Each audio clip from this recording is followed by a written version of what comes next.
তৃণমূল নেতার মুখে ঘুষি কেন্দ্রীয় বাহিনীর জওয়ানের, সবঙ্গে এই নিয়েই হাওয়া গরম।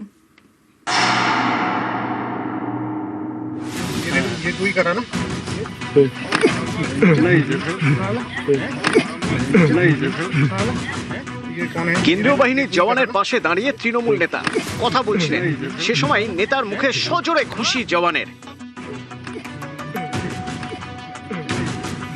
এই ছবি পশ্চিম মেদিনীপুরের সবংয়ের।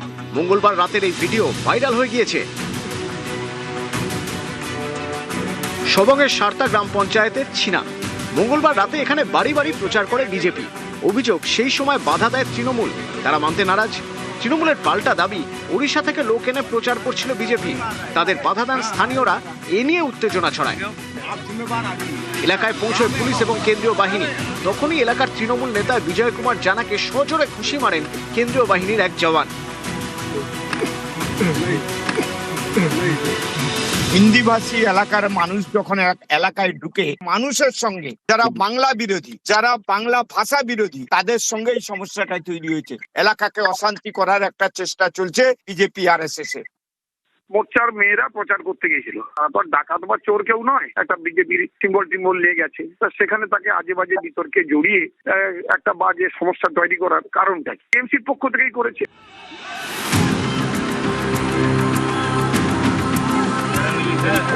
গত মঙ্গলবারই কেন্দ্রীয় বাহিনীর বিরুদ্ধে অভিযোগ তোলেন ফালাকাটার বিজেপি প্রার্থী দীপক বর্মন। তার অভিযোগ, বিজেপি কর্মীদের মারধর করেন কেন্দ্রীয় বাহিনীর জওয়ানরা। ওই দিন ফালাকাটার কাদম্বিনী চা বাগানে প্রচার করে বিজেপি। অভিযোগ, সেই সময় হামলা, বিজেপি প্রার্থী দীপক বর্মনকে মারধর করা হয় বলে অভিযোগ।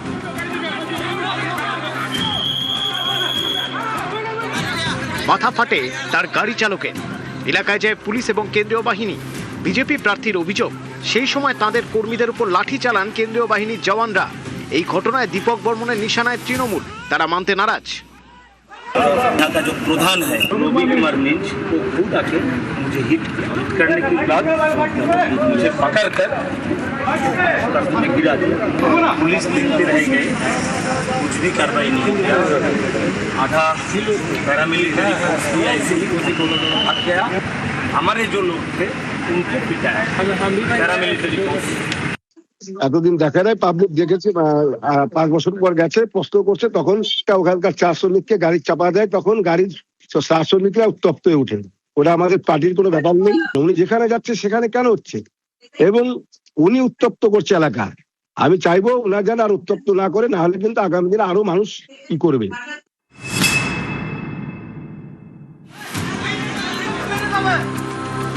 বীরভূমের নানুর বিধানসভা কেন্দ্রের সিঙ্গি গ্রাম। বৃহস্পতিবার এখানে প্রচার করেন তৃণমূল প্রার্থী বিধানচন্দ্র মাঝি। অভিযোগ, সেই সময় বিজেপি প্রার্থীর পোস্টার এবং পতাকা ছিঁড়ে দেওয়া হয়, মারধর করা হয় বিজেপি কর্মীদের। এলাকায় পুলিশ গেলে উত্তেজনা বাড়ে। বিজেপির অভিযোগ উড়িয়ে দিয়েছেন তৃণমূল প্রার্থী। আমাদের বিজেপি ফ্ল্যাগ ফেস্টুন ব্যানার ছিঁড়ে এখানে আমাদের ছেলেদের উপর হামলা করে, আমাদের গ্রামের পাড়ার সাধারণ মানুষের উপর হামলা করে। কারা করেছিলেন? বিধান মাঝি, সঞ্জীব মুখার্জি মঞ্চল সভাপতি দাঁড়িয়ে থেকে এটা করেছে, খেলন শেখ, বাবুলাল শেখ, ভিলেজ পুলিশ দাঁড়িয়ে থেকে এসব কাণ্ড শুরু করছে। ওরা হয়তো ভয় পেয়ে মিথ্যা অভিযোগ করছে। যদি কেউ ছিঁড়ে থাকে বা ফেলে থাকে, জানবেন যে বিজেপির লোক, তারা আমাদের দলে ভিড়েছিল, ঝামেলা লাগানোর জন্য এটা করছে। তখন বিজেপির পায়ের তোলা মাটি নেই।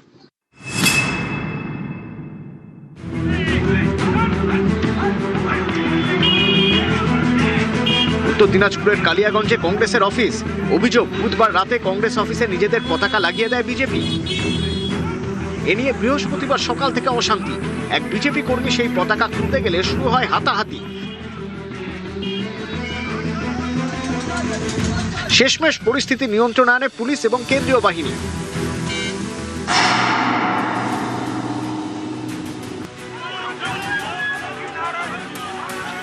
উত্তর 24 পরগনার বনগাঁ উত্তর বিধানসভা আসন। এখানকার বিজেপি প্রার্থী অশোক কীর্তনিয়া এদিন সকালে প্রচার করেন সুভাষপল্লীতে। অভিযোগ, কয়েকজন তৃণমূল কর্মী তাদের বাধা দেন, এতে উত্তেজনা ছড়ায়। রাস্তায় বসে বিক্ষোভ দেখান বিজেপি প্রার্থী। বিজেপির অভিযোগ মানতে নারাজ তৃণমূল।